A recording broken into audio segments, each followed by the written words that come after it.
बिस्मिल्लाहिर्रहमानिर्रहीम। अस्सलाम वालेकुम डियर स्टूडेंट्स, आज हम बात करेंगे inducting and placing new hires. Orientation programme की बात करेंगे। ऑर्गेनाइजेशन में जब न्यू एम्प्लॉय हायर किए जाते हैं तो उनके लिए ओरिएंटेशन प्रोग्राम या इंडक्शन प्रोग्राम इंट्रोड्यूस कराया जाता है। इसके बारे में हम डिटेल में डिस्कस करेंगे और these are the following topics we will cover in this lecture. What is orientation or induction, and what orientation programs contains, and formal orientation program में कौन कौन से steps होते हैं या क्या structure होता है उसका, and then topics of employee orientation के जब employee orientation program या induction program डिज़ाइन करें तो उसमें कौन कौन से topics हैं जिसको cover करना चाहिए, and then after orientation placement होती है एम्प्लॉइज़ की, तो उसके बारे में हम डिस्कस करेंगे। डियर स्टूडेंट्स, अभी तक हम जो हैं लास्ट 2 लेक्चर्स में रिक्रूटमेंट एंड सिलेक्शन के बारे में पढ़ चुके हैं। हमने डिटेल से डिस्कस किया कि रिक्रूटमेंट और सिलेक्शन में क्या डिफरेंस है और रिक्रूटमेंट एंड सिलेक्शन जो प्रोसेस हैं उसमें क्या क्या स्टेप्स इन्वॉल्व हैं। जहाँ तक बात है रिक्रूटमेंट एंड सिलेक्शन की, तो उसका काम है कि राइट कैंडिडेट को अट्रैक्ट करना, पोटेंशियल कैंडिडेट को इनकरेज करना कि अप्लाई करें, और थ्रू सर्टन स्टेप्स उसको टेस्ट करके उसकी एबिलिटीज़ और स्किल थ्रू एम्प्लॉयमेंट इंटरव्यूज़ उसको सिलेक्ट किया जाता है to place in new position. तो ऑर्गेनाइजेशन में जब भी कोई एम्प्लॉय आता है, एम्प्लॉय तो न्यू होता है ऑर्गेनाइजेशन के लिए, और उसके लिए ऑर्गेनाइजेशन न्यू होती है, तो ओरिएंटेशन जो प्रोग्राम है वो इंट्रोड्यूस करवाया जाता है ताकि इंडिविजुअल्स को जो एम्प्लॉय हैं, न्यू हायरी है, उसको सोशलाइज किया जाए ऑर्गेनाइजेशन के साथ, उसके कल्चर के साथ, पॉलिसी के साथ। ये हम डिटेल में डिस्कस करेंगे अभी। तो इंडक्शन क्या है? इंडक्शन बेसिकली, इसको ओरिएंटेशन भी कहते हैं, is designed to provide new employees with information he और she needs to function comfortably and effectively in the organisation. So induction जो प्रोग्राम है वो एम्प्लॉय को इंफॉर्मेशन देता है रिगार्डिंग द जॉब कि वो जॉब के क्या रिक्वायरमेंट्स हैं in terms of for example कि वर्क प्लेस रिक्वायरमेंट्स क्या हैं, वर्क कंडीशंस क्या हैं, और जॉब के मींस कुलीग्स को वर्कर्स कौन कौन से हैं आपके साथ ऑर्गेनाइजेशन में, कौन से की पर्सनल हैं, और ताकि और ऑर्गेनाइजेशन के पॉलिसी और फंक्शंस क्या हैं, प्रोडक्ट एंड सर्विसेज क्या हैं, ये हम अभी बात करते हैं इन पे। तो इसका जो बेसिक पर्पस होता है, basically you can see from the definition कि he should perform his functions, activities and task comfortably. So the basic purpose of orientation is to relax the new employee, or that he feel comfortable in the organization. This is basically a adjustment process of a new employee in the organization. उसको socialize किया जाता है organization के साथ और उसको introduce कराया जाता है organization के जो है workers, colleagues और supervisor और different जो हैं members उनके साथ, और रूल्स एंड रेगुलेशन के साथ, ताकि उसका जो फियर है, जो एंग्जाइटी है न्यू प्लेस की, वो ख़त्म हो। सो इस इंफॉर्मेशन अबाउट वर्क कि क्या है वर्क और रिक्वायरमेंट्स और क्या ऑर्गेनाइजेशन कैसे काम करती है। सो इंट्रोडक्शन, फर्म्स हिस्ट्री के बारे में बताया जाता है, ऑब्जेक्टिव्स क्या हैं और what is the purpose of organisation, product and services कौन सी ऑफर कर रही है ऑर्गेनाइजेशन, ऑपरेशंस क्या है ऑर्गेनाइजेशन के, और जो एम्प्लॉय की जॉब है ओवरऑल कैसे फिट होती है इन ओवरऑल ऑर्गेनाइजेशन स्ट्रक्चर, उसकी प्लेस क्या है ऑर्गेनाइजेशन में, उसकी वर्थ क्या है, उसकी जो रिलेशनशिप है जॉब का विद अदर जॉब्स क्या हैं। तो और डिटेल इंफॉर्मेशन दी जाती है अबाउट वर्क एथिक्स, वैल्यूज़ क्या हैं, ऑर्गेनाइजेशन का कल्चर क्या है, उसमें जो है वे ऑफ वर्किंग क्या है कि आया कि टीम वर्क प्रेफर की जाती है, और क्या नॉर्म्स एंड कल्चर्स हैं, पॉलिसीज़ क्या हैं, बेनिफिट्स क्या देती है ऑर्गेनाइजेशन न्यू एम्प्लॉय को।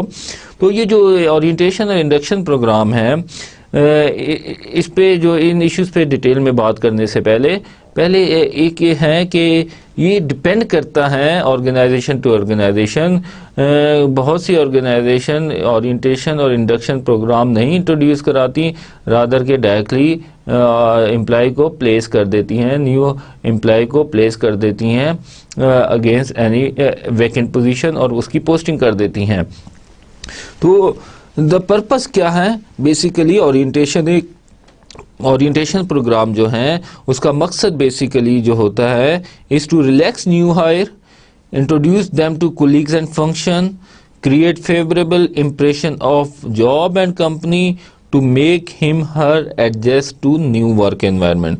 सो जो ऑर्गेनाइजेशन एम्प्लॉय को ओरिएंटेशन प्रोग्राम नहीं देती, इंडक्शन प्रोग्राम नहीं देती, इंट्रोड्यूस करवाती, तो उसकी वजह से एम्प्लॉय को एंग्जाइटी होती है, फियर होता है, क्योंकि कोई भी इंडिविजुअल नई जॉब पे जाता है, नई वर्क प्लेस पे जाता है, उसके कुछ फियर्स होते हैं जिससे उसकी जॉब परफॉर्मेंस अफेक्ट कर सकती है और उसे नॉलेज नहीं होता कि किस काम के लिए उसे किस जो है मेंबर के पास जाना है ऑर्गेनाइजेशन के, या कौन सा का जो है इशू कौन सा डिपार्टमेंट हैंडल कर रहा है, या डिपार्टमेंट की जो लोकेशंस हैं विद इन दी जो ऑर्गेनाइजेशन डिपार्टमेंट की लोकेशंस हैं वो कहाँ हैं, किस जगह कौन सा डिपार्टमेंट, प्रोडक्शन, फाइनेंस और ये इंजीनियरिंग डिपार्टमेंट हो सकता है, मार्केटिंग, ये कहाँ लोकेट करते हैं, इनके कौन से मेंबर।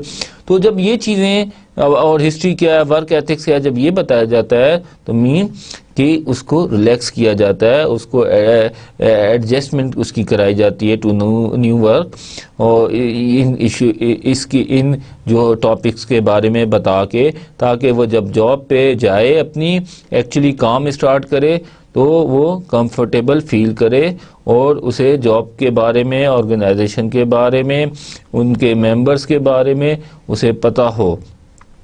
और इससे क्या होता है, बेसिकली अच्छा इंप्रेशन क्रिएट होता है ऑर्गेनाइजेशन का, और जो जॉब के बारे में इंप्रेशन होता है उसके बारे में भी अच्छा इमेज क्रिएट होता है एम्प्लॉय के माइंड में, और उसको क्लैरिटी आती है कि जॉब का रोल क्या है और जॉब की रिक्वायरमेंट्स क्या हैं और जॉब कैसे इंटरेक्ट करती है, डिपेंडेंट है on other jobs in the organisation. So this is the purpose of orientation, that to relax the employee and feel them comfortable, adjust them to work so he or she could perform his work with success. अच्छा, orientation जो program है basically जो design किया जाता है किस nature का होना चाहिए, ये डिपेंड करता है ऑर्गेनाइजेशन की पॉलिसी पे, और वो आया कुछ ऑर्गेनाइजेशन है जो ओरिएंटेशन प्रोग्राम हर जो न्यू एम्प्लॉय के लिए है इंट्रोड्यूस करती हैं, और कुछ ऑर्गेनाइजेशन है ये प्रैक्टिसेस नहीं करती नॉर्मली, जैसे कि अभी बात की डायरेक्ट प्लेस कर देती हैं अगेंस्ट दी जॉब। और तो ये जो है लेवल या इसकी टाइप क्या हो ऑर्गेनाइजेशन ओरिएंटेशन प्रोग्राम की इंटेंसिटी क्या हो, टाइप क्या हो, किस लेवल की हो, it depends on organisation policy और एचआर पॉलिसी। इसमें एक हो सकता है फॉर्मल और एक हो सकता है इनफॉर्मल। कुछ ऑर्गेनाइजेशन में काफ़ी फॉर्मल ओरिएंटेशन प्रोग्राम होता है जो काफ़ी डिटेल में होता है, और it may be some time it takes 1 month,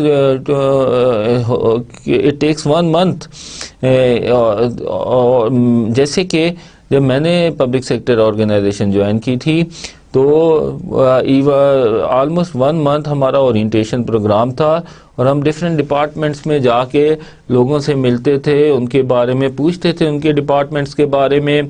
एक हमारे साथ कोऑर्डिनेटिंग पर्सन था जो हमें लेके जाता था, इंट्रोड्यूस कराता था मेंबर से, हमें रूल्स एंड रेगुलेशन जो थे गवर्नमेंट सेक्टर के जो उनकी होते हैं, जो पॉलिसी गाइडलाइंस और जो बुक्स हैं regarding the rules and regulation, उनके थोड़ा इंट्रोडक्शन दिया गया, बताया गया, वे ऑफ वर्किंग का बताया गया, और हर डिपार्टमेंट में ले जाके हमें मिलवाया गया और फिर हमने अपने क्वेश्चन किए, उनसे क्वेश्चंस किए कि आपका फंक्शन क्या है, और उनके बारे में पूछा कि क्या आपकी रिस्पॉन्सिबिलिटीज़ हैं। और इस तरह जो था हमारा एक तो इंट्रोडक्शन हो गया ऑर्गेनाइजेशन के मेंबर्स के साथ, और हमें पता चल गया कि कौन सा डिपार्टमेंट किस फ्लोर पे हैं और कौन से की पर्सनल डायरेक्टर्स या किस रूम में बैठते हैं। और तो इससे ये हुआ कि जब हमारी प्लेसमेंट हुई after 1 month against the vacant positions, तो हमें कोई मुश्किल नहीं आई, हमें कोई प्रॉब्लम नहीं आई, because we were already aware of the organisation, its member, policies, rules. तो टू सम एक्सटेंट रूल्स के रूल्स और रेगुलेशन तो बाद में डिटेल में जब आप प्रैक्टिस करते हैं तो आपको पता लगता है, बट ओवरऑल हमें पता था कि where we have to look for certain rules. तो इसकी वजह से क्या हुआ, जो हमारी डे 1 से थी, हमारी जो पोस्टिंग हुई तो परफॉर्मेंस बेहतर थी, हमारा फियर नहीं था जॉब का, और हमें पता था अगर स्टेशनरी चाहिए, हमें कोई प्रॉब्लम है कंप्यूटर का, हमें कोई और इश्यूज़ हैं रिगार्डिंग के अपने वर्क प्लेस उसकी जो है रिक्वायरमेंट के हिसाब से हमें कोई एसेसरीज़ चाहिए, किसी के ऑफिस की स्टेशनरी चाहिए, तो हमें पता था कि किसको रिक्वेस्ट करनी है, किससे लेनी है, और कौन सा डिपार्टमेंट किधर लोकेट करता है। तो इसकी वजह से हमारा काम बहुत आसान हो गया और we were very relax and comfortable. तो दिस इज़ माय एक्सपीरियंस कि ओरिएंटेशन प्रोग्राम जो हैं वो really it's a wonderful for relaxing a employee and make them adaptable to new workplace। उस एक महीने में मुझे याद है कि हमें जब हमने ज्वाइन की थी ग्रुप की सूरत में public sector organisation through selection procedure, तो वी वर वेरी एंशियस और बड़े हम परेशान थे, और कि नई जॉब है, क्या होगा, कहाँ बैठना है, तो और क्या वर्क एनवायरनमेंट होगा, कौन लोग हैं। मगर उस एक महीने में हमें डायरेक्टली कोई जॉब असाइन नहीं की गई, जिसकी वजह से हमें एकदम प्रेशर नहीं आया, और हम काफ़ी रिलैक्स होते थे, हम जाके बैठ जाते थे। तो उसकी वजह से काफ़ी हमारे जो है ना फियर ख़त्म होना शुरू हो गया ऑर्गेनाइजेशन में। और एक महीने बाद ऐसे लगा कि हम यहाँ पे काफ़ी अरसे से रह रहे हैं, जॉब कर रहे हैं, यहाँ पे काम कर रहे हैं। तो जब एक्चुअली जॉब की पोस्टिंग हुई तो कोई प्रॉब्लम नहीं हुआ हमें जॉब करते हुए एज सच। तो ओरिएंटेशन प्रोग्राम यूज़फुल है काफ़ी, और एचआर जो है डिपार्टमेंट है उसको अरेंज करना चाहिए, वेदर के स्मॉल साइज़ है और large size organisation, it is advisable कि ओरिएंटेशन प्रोग्राम होना चाहिए। उसकी नेचर क्या होनी चाहिए, इंटेंसिटी एक्सटेंसिव कितना होना चाहिए, इट डिपेंड्स। तो फॉर्मल और इनफॉर्मल, फॉर्मल में यह है कि काफ़ी फॉर्मल होता है, जैसे अभी मैंने आपको एग्जांपल दी जो हमारे लिए ओरिएंटेशन प्रोग्राम था, it was duration of 1 month, वो काफ़ी फॉर्मल था, और उसमें इनफॉर्मेलिटी भी थी, मीन्स के हमें क्या कहते हैं डिफरेंट रूटीन से हट के भी आगे पीछे मतलब डिपार्टमेंट्स में लेके जाया जाता था और डिफरेंट पीपल से मिला दिया जाता था। तो मीन्स फॉर्मेलिटी भी थी, इनफॉर्मल सा तभी इनफॉर्मल इंटरेक्शन भी होता था।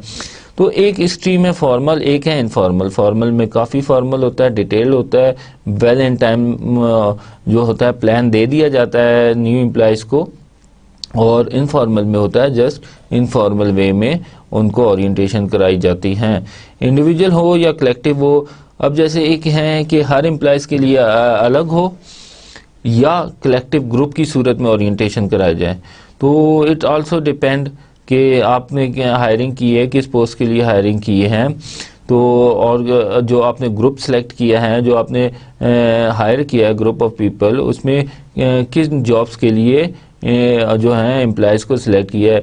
अगर उनमें से जो आपने मैनेजर पोजीशन के लिए फॉर एग्जांपल एक पोस्ट से एक इंडिविजुअल सेलेक्ट किया है एक पोस्ट के अगेंस्ट, और आपने उसी रिक्रूटमेंट के थ्रू आपने 5 टेक्निकल जो है डिपार्टमेंट के इंडिविजुअल्स लिए, तो डेफिनेटली जो एक मैनेजर है उसके लिए अलग से ओरिएंटेशन प्रोग्राम उसको अरेंज किया जा सकता है, और बाकी 5 को कलेक्टिव। तो ये जो है रिक्रूटमेंट की बात हुई जो हमने पहले भी की थी, तो ये जो नॉर्मली ऑर्गेनाइजेशन करती हैं वो ये करती हैं कि टू सेव देयर कॉस्ट, वो जो है जो नंबर ऑफ जॉब्स के लिए एक साथ हायरिंग शुरू करती हैं ताकि उनकी कॉस्ट बचे। तो जब एक ग्रुप में आते हैं तो वो कलेक्टिव उनकी ओरिएंटेशन प्रोग्राम कराए जाते हैं।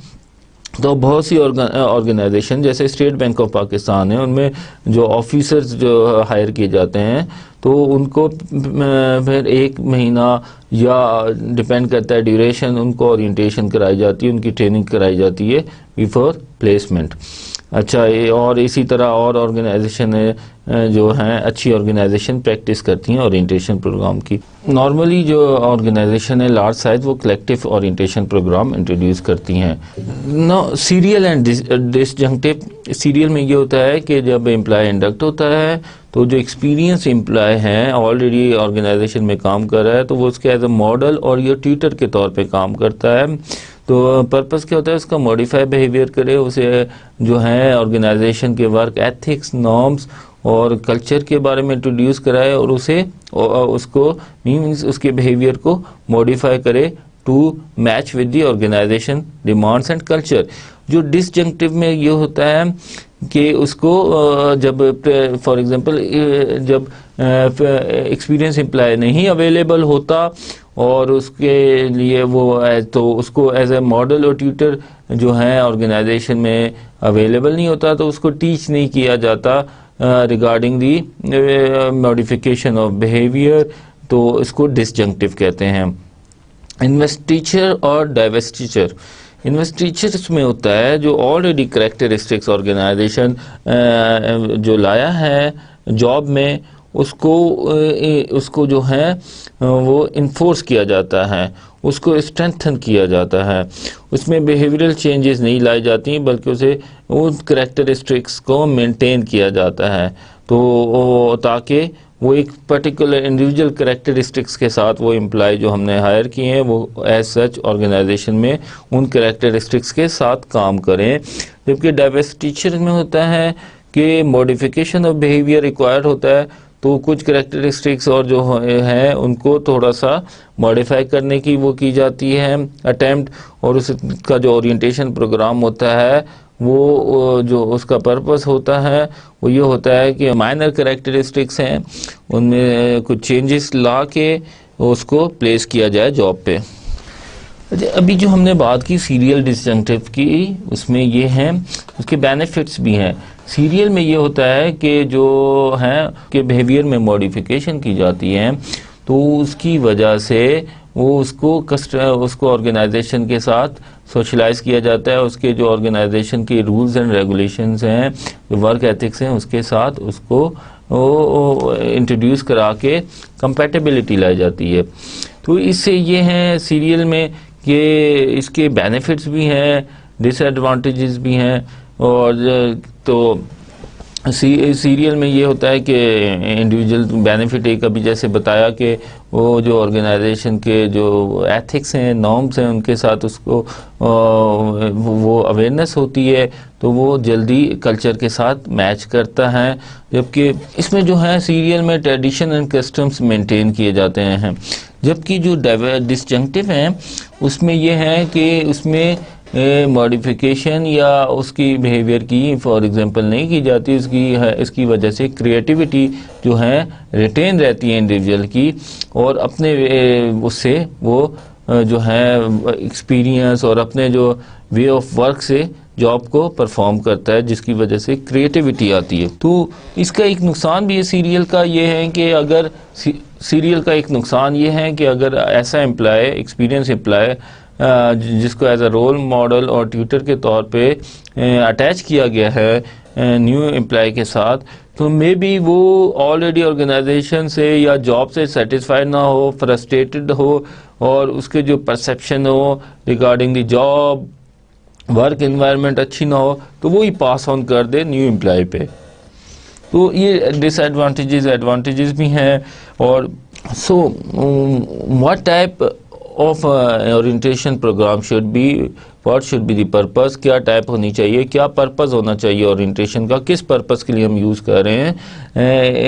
The choice is of organisation, जो चॉइस है इसकी वो ऑर्गेनाइजेशन की है कि वो किस नेचर या किस लेवल या किस टाइप या किस पर्पस के लिए ओरिएंटेशन प्रोग्राम इंट्रोड्यूस करना चाह रहे हैं। तो हमने पढ़ा फॉर्मल, इनफॉर्मल, इंडिविजुअल, कलेक्टिव, एक बंदे के लिए है या कलेक्टिव है, फॉर्मेलिटी कितनी है, इनफॉर्मल वे में है या फॉर्मली सीरियल है, कि एक मॉडल और ट्यूटर एम्प्लॉय, एक्सपीरियंस एम्प्लॉय उसको जो है ओरिएंटेशन प्रोग्राम में उसको गाइड करता है, न्यू इंडक्टी को डिसजंक्टिव में विदाउट एनी ट्यूटर और मॉडल उसको ओरिएंट कराया जाता है। और इन्वेस्टिचर में है बेसिकली जो स्ट्रेंथ जो लेके आया है, जो करेक्टरिस्टिक्स हैं उनको स्ट्रेंथन किया जाता है, फोर्स किया जाता है। डाइवर्सिटी में उसकी जो कुछ करेक्टरिस्टिक्स हैं उनको मॉडिफाई किया जाता है, उनको कोशिश की जाती है कि मॉडिफाई किए जाए माइनर करेक्टरिस्टिक्स को। अब हम देखते हैं कि फॉर्मल ओरिएंटेशन प्रोग्राम क्या क्या वो स्ट्रक्चर होता है। फॉर्मल ओरिएंटेशन प्रोग्राम जब होता है, शुरू होता है, ये वेल प्लान्ड होता है, वेल प्रिपेयर्ड होता है। तो कोई एम्प्लॉय जब हायर होता है ऑर्गेनाइजेशन में तो उसके लिए सबसे पहले एचआर रिप्रेजेंटेटिव उसका कांटेक्ट होता है उस पर्सन से, उस एम्प्लॉय से, न्यू एम्प्लॉय से। तो वो जो एचआर जो है रिप्रेजेंटेटिव उसको जनरली ऑर्गेनाइजेशन के इश्यूज के बारे में बताता है, एम्प्लॉय के बेनिफिट्स के बारे में बताता है कि क्या बेनिफिट्स हैं इस ऑर्गेनाइजेशन में काम करने के, मॉनिटरी नॉन मॉनिटरी रिवार्ड्स क्या है, और इंट्रोडक्शन कराता है ऑर्गेनाइजेशन की उसके मेंबर से और ऑर्गेनाइजेशन के फंक्शन से और पॉलिसी से। और सेकेंड स्टेज पे आफ्टर जस्ट ब्रीफिंग, इसके ब्रीफिंग के बाद इन इशू पर सुपरवाइज़र जो है प्रॉपर ओरिएंटेशन प्रोग्राम हैंडल करता है। वो स्पेसिफिक जॉब के बारे में से बताता है, लोकेशन उसकी बताता है और उसकी ड्यूटीज़ एंड रिस्पॉन्सिबिलिटीज़ के बारे में, जो उसकी जो टेक्नोलॉजीज़ इन्वॉल्व हैं जॉब में, जो स्किल्स रिक्वायर हैं, वे ऑफ डूइंग जॉब है, जो टूल्स मशीन्स यूज़ होते हैं उनके बारे में इंट्रोड्यूस कराता है। तो प्रॉपर एक सुपरवाइज़र टेक्निकल आस्पेक्ट पे उसे कोच करता है या उसकी ट्रेनिंग करता है। तो इससे क्या होता है, तो उसके बाद इन दो जो हैं सेपरेटली एचआर रिप्रेजेंटेटिव और सुपरवाइज़र जब अपने ओरिएंटेशन कर लेते हैं न्यू एम्प्लॉय की ओरिएंटेशन जब एचआर रिप्रेजेंटेटिव और सुपरवाइज़र कर लेते हैं अपने अपने सब्जेक्ट एरिया में, तो उसके बाद ये हो सकता है कि एंग्जाइटी रिडक्शन सेमिनार कराया जा सकता है। एक सेमिनार कराया जा सकता है जिसकी बेसिस पे उसका जो स्ट्रेस है, उसके जो फियर्स हैं उनको एड्रेस किया जाए, उनको ओवरकम किया जाए और जो न्यू एम्प्लॉइज़ को जो है रिलैक्स किया जाए और उसके बाद उसे प्रॉपर प्लेसमेंट की जाती है उसकी। तो this is the structure of formal orientation programme. क्या क्या टॉपिक्स हैं जो एम्प्लॉय ओरिएंटेशन प्रोग्राम में होते हैं? इसमें है ऑर्गेनाइजेशनल इश्यूज हैं, इसके बारे में बताया जाता है। इसमें फर्दर सब टॉपिक्स हैं, एम्प्लॉय बेनिफिट्स के बारे में बताया जाता है और इंट्रोडक्शन करवाया जाता है उसका डिफरेंट कोवर्कर से और सुपरवाइज़र से, और जॉब ड्यूटीज़ या जॉब के बारे में उसे बताया जाता है। तो ये मेनली 4 मेन हेडिंग्स हैं जिसके अंडर सब टॉपिक्स हैं जो ओरिएंटेशन प्रोग्राम का हिस्सा होती हैं। इनको डिटेल से डिस्कस करते हैं। ऑर्गेनाइजेशनल इश्यूज़, इसमें होता है कि ऑर्गेनाइजेशन के बारे में बेसिकली बताया जाता है। जो मेन पर्पस होता है वो ये होता है कि ऑर्गेनाइजेशन के बारे में इंट्रोडक्शन दिया जाए, उसके हिस्ट्री के बारे में बताया जाए और ऑर्गेनाइजेशंस ऑफ कंपनी क्या है, कि कंपनी की ऑर्गेनाइजेशन स्ट्रक्चर क्या है, नेम एंड टाइटल्स ऑफ की एग्जीक्यूटिव्स क्या है, क्या हिरार्की है, क्या ऑर्गेनोग्राम है और क्या टाइटल्स हैं जो ऑर्गेनाइजेशन में डिफरेंट पोस्ट के लिए, जॉब्स के लिए हैं। एम्प्लॉइज टाइटल एंड डिपार्टमेंट क्या है, क्या डिपार्टमेंट हैं जो और फंक्शन हैं जो ऑर्गेनाइजेशन परफॉर्म करती हैं। लेआउट क्या है फिजिकल एक्टिव फैसिलिटीज़ की, किधर लोकेट करते हैं डिफरेंट ऑफिसेज और डिपार्टमेंट्स। प्रोबेशनरी पीरियड क्या है और क्या रिक्वायरमेंट है टर्मिनेशन की, प्रोबेशनरी पीरियड की और सक्सेसफुली प्रोबेशनरी पीरियड को क्लियर करने की, और प्रोडक्ट और सर्विसेज क्या क्या रेंज ऑफ प्रोडक्ट और सर्विसेज जो हैं कंपनी ऑफ़र करती है, और किन मार्केट को, किन कस्टमर्स को ये टारगेट करती हैं, कौन से उनके सप्लायर्स है। जस्ट इंट्रोडक्शन दी जाती है रिगार्डिंग दी ऑर्गेनाइजेशन जो हैं उसके स्टेक होल्डर्स के। कंपनी पॉलिसीज़ क्या है, रूल्स क्या है, एम्प्लॉयमेंट रूल्स क्या है, पॉलिसीज़ क्या हैं, डिफरेंट पॉलिसीज़ हो सकती हैं, एचआर पॉलिसी है, फाइनेंशियल पॉलिसी है, प्रोक्योरमेंट पॉलिसी है, इनके बारे में ब्रीफ कर दिया जाता है। मगर मोस्टली ज़्यादा जिस से कंसर्न हो न्यू एम्प्लॉय को, जिस डिपार्टमेंट के लिए हायर किया जाए, उनकी पॉलिसी और ये ज़्यादा फोकस किया जाता है। क्या तरीक़ाकार है ऑर्गेनाइजेशन में डिसिप्लिनरी प्रोसीडिंग्स का, इसके बारे में डिटेल से बात की जाती है। एम्प्लॉय हैंडबुक क्या है, इसमें डिटेल होती है, एम्प्लॉय रिलेटेड इश्यूज़ के बारे में डिफ़ाइन किया जाता है और उसके बारे में सारी डिटेल अवेलेबल होती है एम्प्लॉय रिलेटेड इश्यूज़ के। तो वो उसको इंट्रोड्यूस कराई जाती है, दिखाई जाती है। हेल्थ एंड सेफ्टी प्रोसीजर्स के बारे में बताया जाता है जो ऑर्गेनाइजेशन में है। फिर एम्प्लॉय बेनिफिट्स की बात की जाती है, बताया जाता है एम्प्लॉय को कि क्या बेनिफिट्स हैं इस ऑर्गेनाइजेशन में, in short term and in long term, और मॉनिटरी और नॉन मॉनिटरी बेनिफिट्स क्या हैं। पे स्केल का बताया जाता है, पे डेज कौन से हैं, और इस तरह वेकेशन एंड हॉलीडेज़ क्या है और क्या प्रोसीजर है लीव का, कैसे लेनी है, कितनी लीव अवेल कर सकते हैं, और रेस्ट ब्रेक्स क्या हैं, इन वर्किंग आवर्स जो है उसमें क्या रेस्ट ब्रेक्स हैं, ट्रेनिंग एजुकेशन बेनिफिट क्या है, अगर आप एजुकेशन इनहांस करेंगे, ट्रेनिंग लेंगे, उसकी क्या बेनिफिट्स हैं, counselling, insurance benefits, medical benefits क्या है, रिटायरमेंट प्रोग्राम बेनिफिट्स क्या है, सर्विस फैसिलिटीज़ और जो हैं जो ऑफ़र की जाती हैं एम्प्लॉइज़ को वो कौन सी हैं। ये हम कंपनसेशन में काफ़ी डिटेल में इन चीज़ों पे बात करेंगे, और रिहेबिलिटेशन प्रोग्राम क्या है। तो ये बेसिकली टॉपिक्स होते हैं with respect to employee benefits के हवाले से। फिर इंट्रोडक्शन का फेज़ आता है, तो इसमें उसे सुपरवाइज़र से मिलवाया जाता है, ट्रेनर से इंट्रोड्यूस करवाया जाता है, मिलवाया जाता है, को वर्कर से मिलवाया जाता है, उनसे भी मीटिंग होती है, हो सकती है, और उनके साथ कोई लंच अरेंज किया जा सकता है या टी अरेंज की जा सकती है, जस्ट और एम्प्लॉय काउंसलर के से इंट्रोड्यूस कराया जाता है। ये है बेसिकली इंट्रोडक्शन। उसमें टॉपिक्स है, और जॉब ड्यूटीज़ में जॉब लोकेशन विज़िट कराई जा सकती हैं, जॉब टास्क बताए जा सकते हैं, और जॉब सेफ्टी रिक्वायरमेंट्स क्या है, ओवरव्यू जॉब का दिया जाता है, ऑब्जेक्टिव्स बताए जाते हैं, रिलेशनशिप क्या है जॉब की अदर जॉब्स के साथ। तो डिटेल में रिगार्डिंग जॉब और वर्क कंडीशंस और इसके बारे में ब्रीफ किया जाता है, और उसके ऑब्जर्वेशन भी कराई, और उसे उन चीज़ों को मींस विज़िट भी कराया जा सकता है, फ़िज़िकल फैसिलिटीज़ का लोकेशन दिखाई जा सकती है, और काम करते हुए उसे दिखाया जा सकता है लोगों को ऑन द जॉब, और कैसे परफॉर्म की जाती है जॉब। तो ये जो होता है जॉब के हवाले से डिटेल इसका जो होता है फोकस होता है ओरिएंटेशन प्रोग्राम का इसमें।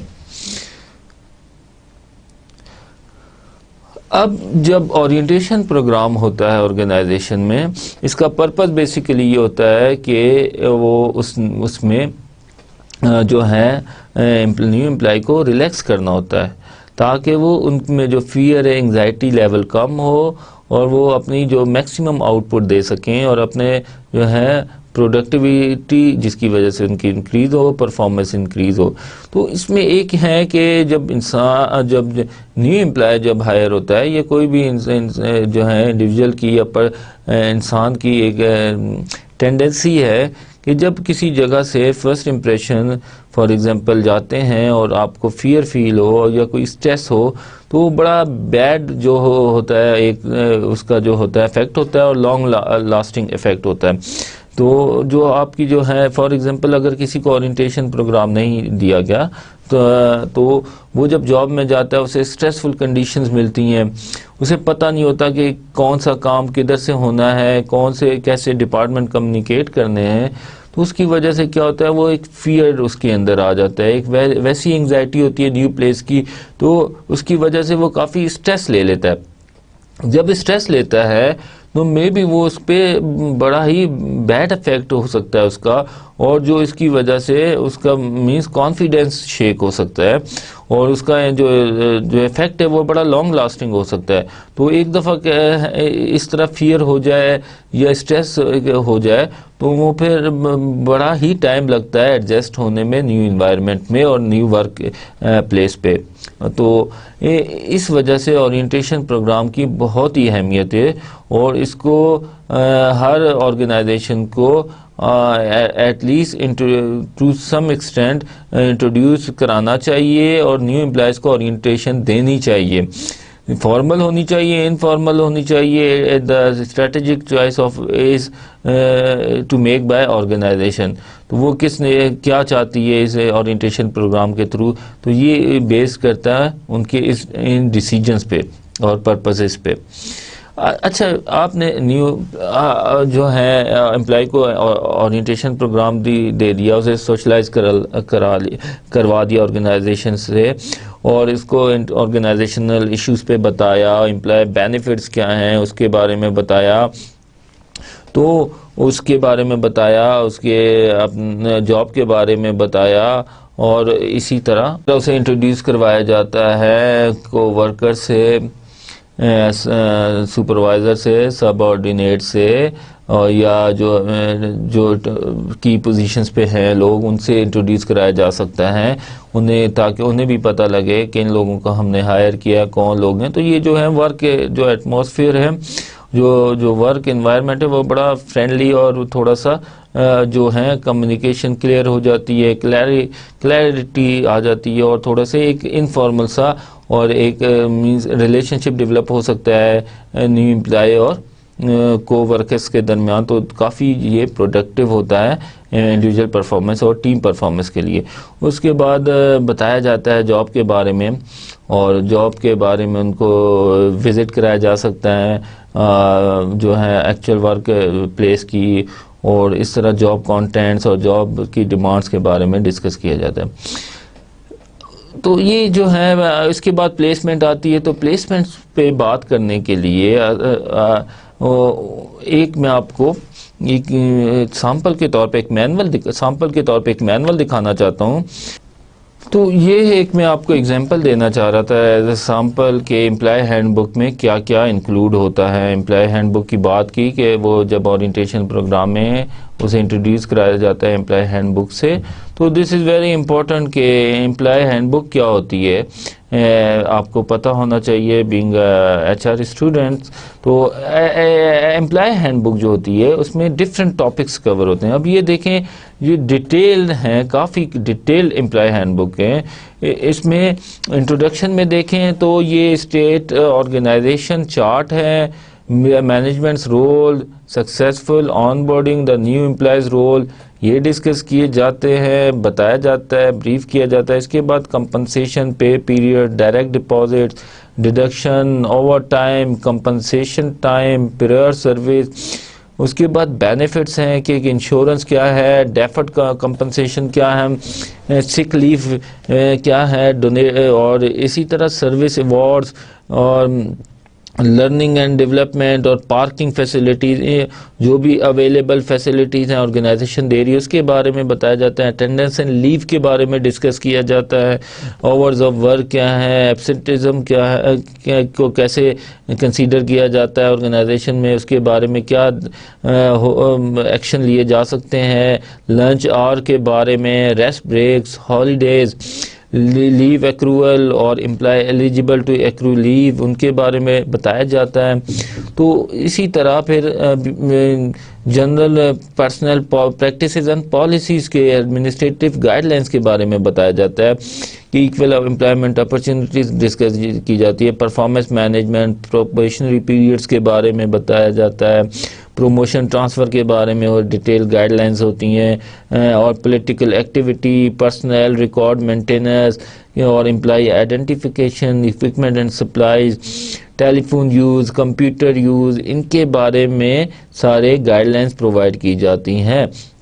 ड्रेस एंड ग्रूमिंग जैसे हेल्थ एंड सेफ्टी, फिर अब देखते हैं इसमें वर्कर्स जो एक्सीडेंट और जो workers incident in the line of duty उनके बारे में, एम्प्लॉय जो हेल्थ फैसिलिटीज़ क्लिनिक्स अवेलेबल हैं उनके बारे में, और असिस्टेंट प्रोग्राम और इस तरह की जो हैं इश्यूज़, स्मोक फ्री जो है वर्क एनवायरनमेंट, ये इश्यूज़ डिटेल से डिस्कस किए जाते हैं या लेआउट या स्टेट किए जाते हैं, लिखे जाते हैं, बताए जाते हैं इन राइटिंग। एम्प्लॉय कंडक्ट के बारे में, वर्क उसका कंडक्ट कैसा होना चाहिए, डिसिप्लिनरी एक्शन के हैं, ओरल वार्निंग, फिर रिटर्न वार्निंग के बारे हैं, ये डिसिप्लिनरी जो है प्रोसीडिंग्स हैं, कैसे इनिशिएट करना है और कैसे इसको डिस्पेंस ऑफ करना है, ख़त्म करना है डिसिप्लिनरी प्रोसीडिंग्स को किसी आउटकम के साथ।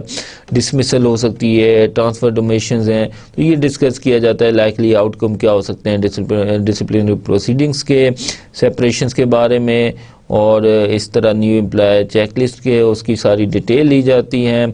फिर policy statement on work place discrimination and harassment के, जो डिस्क्रिमिनेशन एंड हरासमेंट और एट वर्क है उसको डिटेल में डिस्कस किया जाता है। तो ये जो है आपने देखा होगा एम्प्लॉय हैंडबुक जो है कंटेन करती है तमाम एम्प्लॉयमेंट रिलेटेड इश्यूज़ को, जो एचआर का सब्जेक्ट जो है मेन कंसर्न भी है। तो इसमें जो है एम्प्लॉय रिलेटेड ऑल इश्यूज़ को आप देख सकते हैं, ये काफ़ी डिटेल में है। अभी हमारे पास इस लेक्चर में इतना टाइम नहीं कि हम इसके एस्पेक्ट्स को डिस्कस करें। You can go and visit the manual and analyze it in detail. आप जाएं वेबसाइट पे इसको देखें। Department of human resources state of Tennessee है, इनका है, आप वेबसाइट पे जाएं और इसको सर्च करें तो और देखें इसमें क्या क्या जो है टॉपिक्स हैं और कैसे उनको डिफ़ाइन किया गया है। तो it would be very good learning, और आपकी जो अंडरस्टैंडिंग होगी एचआर के टॉपिक्स के बारे में उसमें क्लैरिटी आएगी। तो आई वुड सजेस्ट कि जाएं और इसको देखें, डिटेल में इसको पढ़ें। और तो ये देख सकते हैं आप, इसमें सारा ऑर्गेनोग्राम और इस तरह जो मैनेजमेंट रोल एक एक हेडिंग्स में इसको डिस्कस किया गया है इन इश्यूज़ को। और ये तकरीबन जो है तमाम जो है it's a very comprehensive employ handbook, तो ये काफ़ी कम्प्रीहेंसिव होती है। तो बेसिकली ये जो होती है ओपन सोर्स डॉक्यूमेंट है कि तमाम एम्प्लॉयज़ को शेयर किया जाता है। ये स्टेटेड पॉलिसी है in terms of employment related, employees related issues पे। तो ये ओपन सोर्स डॉक्यूमेंट है, सबके साथ शेयर की जाते हैं, और everybody in organization should at least go once through this employ handbook. तो ओरिएंटेशन प्रोग्राम में ये हैंडबुक के बारे में उसको बताया जाता है, उसे दी जाती है। तो इसके बाद हम प्लेसमेंट की अब बात करते हैं। तो ये जो है प्लेसमेंट, ये बेसिकली जो है आफ्टर ओरिएंटेशन उसको प्लेस किया जाता है अगेंस्ट द पर्टिकुलर पोस्ट या जॉब। तो after hiring and completion of orientation program he और she is placed in a job. Allocation of assignments matching individual personality with job demands.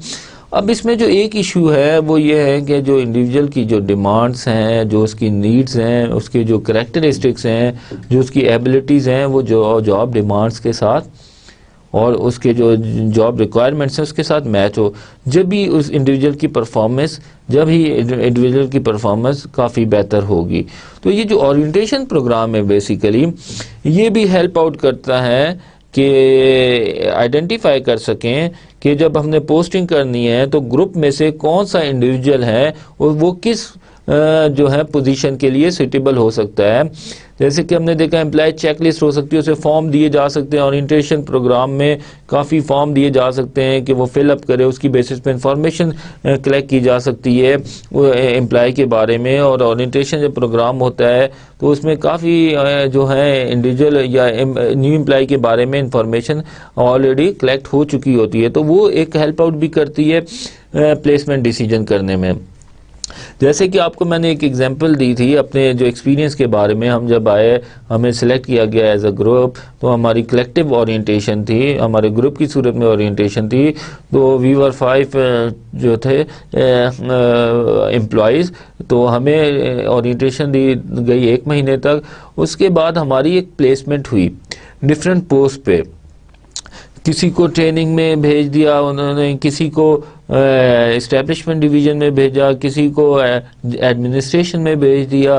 तो इस तरह ये एक एक्चुअली प्लेसमेंट थी आफ्टर ओरिएंटेशन के। तो सिलेक्शन जब होती है उसके बाद डायरेक्टली एट टाइम पोस्ट नहीं किया जाता, रादर आफ्टर ओरिएंटेशन प्रोग्राम उनकी डिफरेंट पोजीशन पे पोस्टिंग की जाती है अनटिल अनलेस आइडेंटिफाई किया गया हो कि इस जॉब के अगेंस्ट, पर्टिकुलर पोजीशन के अगेंस्ट कोई एम्प्लॉय हायर किया जाए तो उसकी फिर डायरेक्ट प्लेसमेंट ओरिएंटेशन के बाद मींस उसी जगह पे होगी। मगर नॉर्मली ये होता है कि ग्रुप की सूरत में एक, जैसे एडमिनिस्ट्रेशन है, एचआर डिपार्टमेंट में हमारी जो थी सिलेक्शन हुई है, मगर उसमें एडमिनिस्ट्रेशन एचआर में डिफरेंट यूनिट्स थे, फंक्शंस थे, तो फिर डिसीजन करना पड़ता है प्लेसमेंट का, और it's a very difficult decision as well. एक तो वो है कि आपने सिलेक्शन बेस की प्री डिटरमिन कि आपने डिसाइड किया हुआ है इस पोस्ट के अगेंस्ट, एक ही पोस्ट है प्रोजेक्ट मैनेजर की, उसके अगेंस्ट आपने हायरिंग की है, वो तो प्लेसमेंट इशू नहीं है। आपने सिलेक्शन जब अच्छी की है, सिलेक्शन आपने प्रोसेस आपका अच्छा था, तो मीन्स आपके सक्सेस रेट भी उस इंडिविजुअल के परफॉर्म करने के अच्छे होंगे। मगर जब डिफरेंट जो आप एक जनरली एक ग्रुप की सूरत में हायर करते हैं तो आपको देखना होता है, डिसाइड करना होता है कि किस इंडिविजुअल की किस जॉब के अगेंस्ट प्लेसमेंट की जाए। तो उसे असाइनमेंट दी जाती है, और मोस्ट इम्पॉर्टेंट के इंडिविजुअल पर्सनैलिटी से वो जॉब डिमांड्स मैच भी करती हों। तो नंबर ऑफ जॉब्स कितनी है, नंबर ऑफ सिलेक्टेड कैंडिडेट्स कितनी है, तो उसकी बेसिस पे फिर प्लेसमेंट डिसीजंस किए जाते हैं। Employee work independent of other और dependent is based on type and context of job. इसमें जो इम्पोर्टेंट चीज़ है, जो एम्प्लॉय का जो वर्क होता है, जो जॉब होती है, एट टाइम डिपेंडेंट होती है दूसरी जॉब्स पे, और सम टाइम इट्स इंडिपेंडेंट। तो जो प्लेसमेंट डिसीजंस होता है उसमें आपने देखना होता है कि किस इंडिविजुअल को किस पर्सनैलिटी जिसकी हो, किस किस्म की पर्सनैलिटी हो, उसको आपने किस जॉब के लिए प्लेस कर दिया।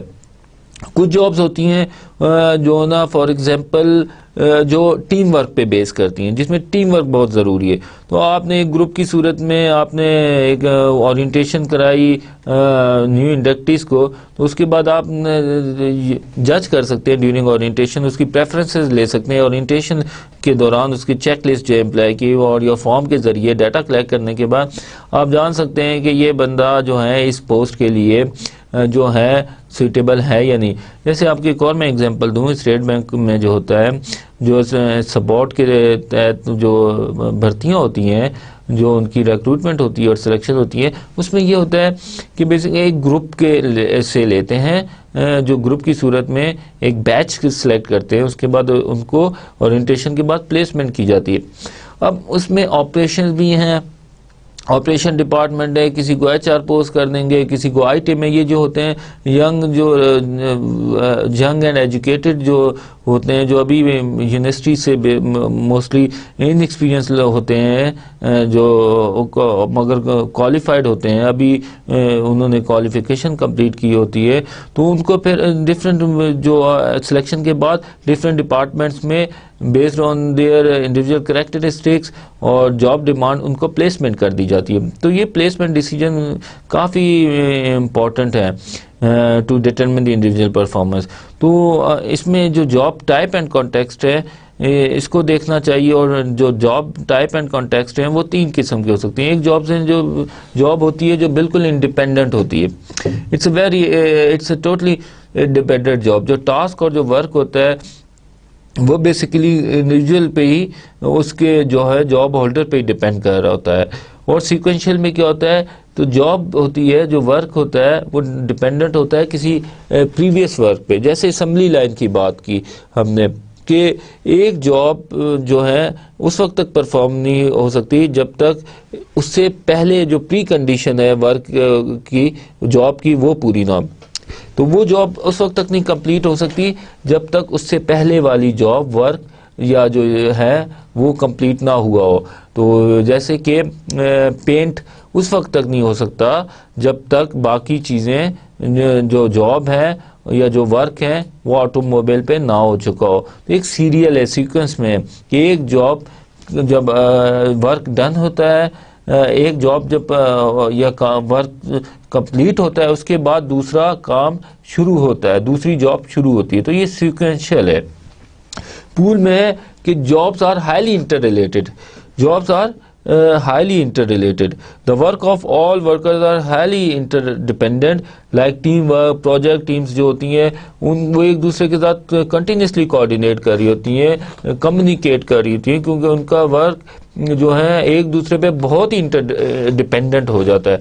इट्स सीक्वेंशियल वे में नहीं होता कि एक काम होगा तो उसके बाद दूसरा काम शुरू कर सकते हैं, सीक्वेंस में जॉब नहीं होती, मगर ये होता है कि वो डिपेंडेंस बहुत होते हैं, इंटरडिपेंडेंसी बहुत होती है कि एट द सेम टाइम काम हो रहा होता है, मगर जो होते हैं वो कोलैबोरेट कंटिन्यूसली कर रहे होते हैं। मगर सीक्वेंशियल में तो ये है कि जब तक काम नहीं खत्म होगा दूसरा शुरू नहीं कर सकता। इसमें टीम वर्क है, जो पूल में वो टीम वर्क और उसमें प्रोजेक्ट टीम्स का कॉन्सेप्ट है। तो इसमें जो है पूल जॉब के लिए एक मॉडल है असेसमेंट क्लासिफिकेशन मॉडल, जो बड़ा यूज़फुल है, जो असाइन करने के लिए इंडिविजुअल को to specific job to increase the probability of his और her success on the job. अगर उस इंडिविजुअल के कैरेक्टरिस्टिक्स उस जॉब की डिमांड से मैच करते होंगे और उसका जो है एप्टीट्यूड है उस जॉब के लिए, तो डेफिनेटली सक्सेस जो रेट होगा वो हाई होगा, उसकी परफॉर्मेंस हाई होगी। तो ये प्लेसमेंट डिसीजन बहुत ही इम्पोर्टेंट है। Even when you select right candidate, तो उसके बाद जब प्लेसमेंट का डिसीजन करना होता है तो दिस इज़ वेरी इंपॉर्टेंट कि राइट प्लेसमेंट होनी चाहिए राइट पोजीशन पे इंडिविजुअल की। इसमें क्या है असेसमेंट क्लासिफिकेशन मॉडल, जैसे मैंने एग्जांपल दी, जो प्रॉब्लम जब आता है प्लेसमेंट का, वो पूल जॉब्स होती हैं, हाईली इंटर रिलेटेड इंटरडिपेंडेंट जो जॉब्स होती हैं, उनमें जो ग्रुप आता है, बैच आता है न्यू एम्प्लॉयज़ का, उनको प्लेस करना बड़ा डिफ़िकल्ट टास्क होता है। तो उसमें जो है कलेक्ट डिटेल्स अबाउट एम्प्लॉयज़, उसमें ये कि आप एम्प्लॉय की डिटेल कलेक्ट करें, फिर उसका प्रोफाइल कंस्ट्रक्ट करें, डिफरेंट जो है एम्प्लॉयज़ का, एक इंडिविजुअल एम्प्लॉय का अलग से एक प्रोफाइल उसको कंस्ट्रक्ट करें, डेवलप करें, फिर उसको मैच सब group profile with individual profile. तो जो सब ग्रुप है, इंडिविजुअल प्रोफाइल को देखते हुए एक सब ग्रुप प्रोफाइल बना लें कि एक तरह के लोग जो है एक to some extent similar kind of personalities, और उनको एक ग्रुप बना लें। उसके बाद match job family profile with sub group profile. उसके बाद जो एक नेचर की जॉब है, एक किस्म की जॉब है और जो आपस में इंटरलिंक्ड हैं, और उनको मैच करें अगेंस्ट दी सब ग्रुप प्रोफाइल। वो सब ग्रुप आपने सब ग्रुप बना लिए, प्रोफाइल्स बना लिए इंडिविजुअल के, और उनको इंडिविजुअल प्रोफाइल की बेसिस पे ग्रुपिंग कर दी। उसके बाद आप जॉब फैमिलीज है जो ऑलमोस्ट सिमिलर काइंड की जॉब्स हैं, जो टू स्पेसिफिक और विजिबल टास्क या आउटपुट देने के लिए ज़रूरी होती हैं, उनको एक जगह आप सिमिलर नेचर की जॉब्स होती हैं ग्रुप कर लेते हैं, तो एक जॉब फैमिली क्रिएट हो जाती है, और एक तरफ आपके पास सब ग्रुप प्रोफाइल क्रिएट हो गया। अब उस इंडिविजुअल को असाइन इंडिविजुअल जॉब फैमिली, अब इंडिविजुअल को सब ग्रुप को जॉब फैमिली असाइन करें कि ये जो ग्रुप है, ये जो इंडिविजुअल है, इस जॉब फैमिली के लिए, इस तरह की जॉब के लिए सूटेबल हैं। उसके बाद assign individual specific job after further assessment. फिर उस जॉब फैमिली में से जॉब जो प्रोफाइल आपने जॉब फैमिली प्रोफाइल है, उनमें से जो स्पेसिफिक जॉब है उस पर जो है इंडिविजुअल को असाइन करें। तो ये जो मॉडल है बेसिकली पूल जो जॉब्स हैं उनके लिए हेल्पफुल होता है प्लेसमेंट डिसीजन करने के लिए। इसमें आप शुरू करते हैं उसके एम्प्लॉय के इंडिविजुअल का प्रोफाइल कंस्ट्रक्ट करने से, उसके बाद उसको ग्रुप करने के डिफरेंट जो इंडिविजुअल्स हैं उनको एक ग्रुप, उसके बाद वो जो आपके पास जॉब फैमिली है, means to some extent similar jobs हैं जो एक दूसरे के साथ कनेक्टेड है, उसके अगेंस्ट फिर आप उस सब ग्रुप को मैच करके जॉब फैमिली के साथ फिर इंडिविजुअल की प्लेसमेंट करते हैं उस सब जो जॉब फैमिली में, उसमें एक स्पेसिफिक जॉब पर। तो दिस इज जो है all about the orientation and placement. तो ओरिएंटेशन जो है is very important for individual performance. जैसे कि हमने देखा कि जो ओरिएंटेशन है वो कैसे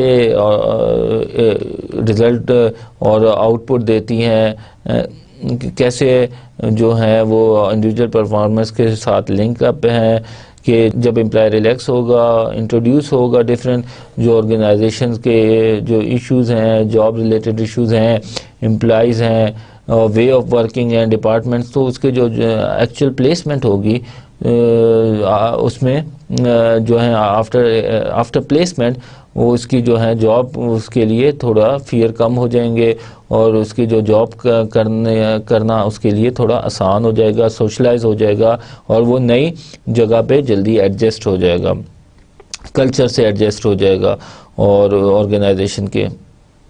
तो अभी जो है हमने एक बड़ा ही इम्पोर्टेंट डियर स्टूडेंट्स से अभी तक कवर किया है, ये रिक्रूटमेंट प्लेसमेंट तक हमने बड़ा ही इम्पोर्टेंट एरिया जो एचआर फंक्शन और एचआर का है वो कवर किया है। It's a very important and main function of HR है। तो इसको जो जॉब एनालिसिस से हमने शुरू किया, उसके बाद एचआरपी प्लानिंग हुई, जॉब एनालिसिस हुआ, फिर रिक्रूटमेंट हुई, सिलेक्शन हुई, उसके बाद ओरिएंटेशन हुई, उसके बाद प्लेसमेंट हो गई। तो ये जो फेज़ है यहाँ पे जो है जो एम्प्लॉय के इंडक्ट होने से पहले के फेज़ हैं। उसके बाद जब एम्प्लॉय इंडक्ट हो जाता है, जॉब पे जाता है, उसके बाद फर्दर जो एचआर फंक्शंस हैं like compensation, training and development और अदर जो एम्प्लॉय बेनिफिट्स हैं और इस तरह के जो इश्यूज़ हैं एम्प्लॉय रिलेटेड और डिसिप्लिनरी एडमिनिस्ट्रेटिव, तो वो इश्यूज़ हम बाद में डिस्कस करेंगे। तो at this point we have cover, यहाँ तक कवर किया हमने जहाँ तक कि न्यू एम्प्लॉय अपनी जॉब पे ऑर्गेनाइजेशन में प्लेस हो गया है और एक्चुअली उसकी पोस्टिंग हो गई है उस जॉब तक, passing through the different phases. तो हम इसको एक क्विकली एक ब्रीफली इसको देखते हैं। हमने एचआरपी देखा, इस डायग्राम में देखें आप कि कैसे ये फ्लो है सारा, जो हम प्रीवियस उसमें लेक्चर में स्टडी, उससे प्रीवियस लेक्चर में स्टडी कर चुके हैं। एचआरपी हमने शुरू किया, ह्यूमन रिसोर्स प्लानिंग हमने डिटेल से डिस्कस किया, जॉब एनालिसिस देखा, जॉब एनालिसिस वर्क डिज़ाइन उसके बारे में डिस्कस किया। उसके बाद हमने देखा कि रिक्रूटमेंट क्या है, रिक्रूटमेंट प्लानिंग का देखा, स्ट्रेटजी क्या है, उसमें से फिर एप्लीकेशन पूल क्या है, और उसके बाद हमने देखा कि स्क्रीनिंग प्रोसेस होता है। ये actually at some time practice में क्या करते हैं कि जो स्क्रीनिंग होती है उसके उस तक को प्रोसेस को जो एक जॉब एप्लीकेशन इनवाइट करते हैं और स्क्रीनिंग तक को रिक्रूटमेंट कह देते हैं। कुछ जो है जॉब एप्लीकेंट से जो है एप्लीकेशन इनवाइट करने से लेकर उसकी प्लेसमेंट को रिक्रूटमेंट एंड हायरिंग प्रोसेस कह देते हैं।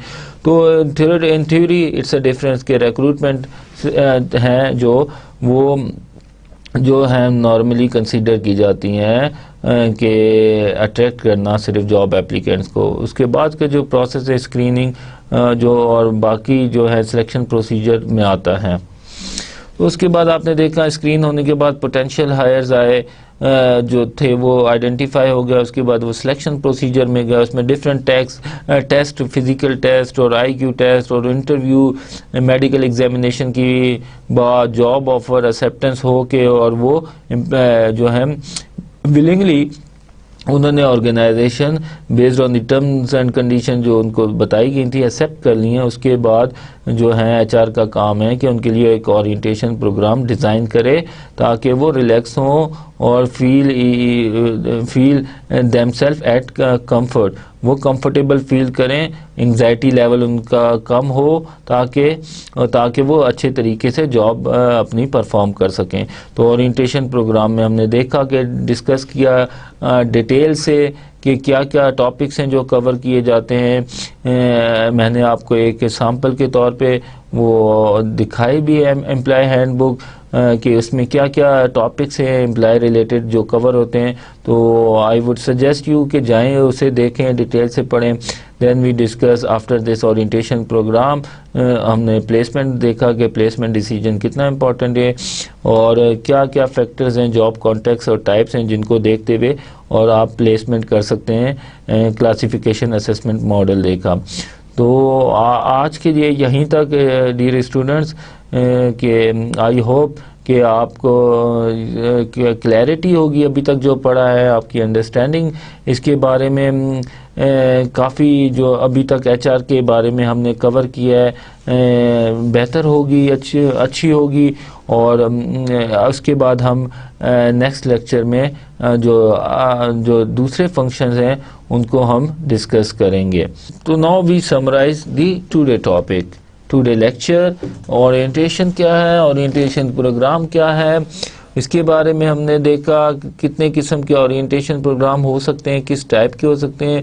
इसमें हमने देखा फॉर्मल है, एक इनफॉर्मल है, इसी तरह सीरियल है और डिसजंक्टिव था और इन्वेस्टिचर था, डाइवेस्टिचर था और इंडिविजुअल था, कलेक्टिव था। ये डिफरेंट ऑप्शंस हैं जो ऑर्गेनाइजेशन सेलेक्ट कर सकती हैं। फॉर्मल ओरिएंटेशन प्रोग्राम देखा कि उसके क्या स्ट्रक्चर होता है फॉर्मल ओरिएंटेशन प्रोग्राम का।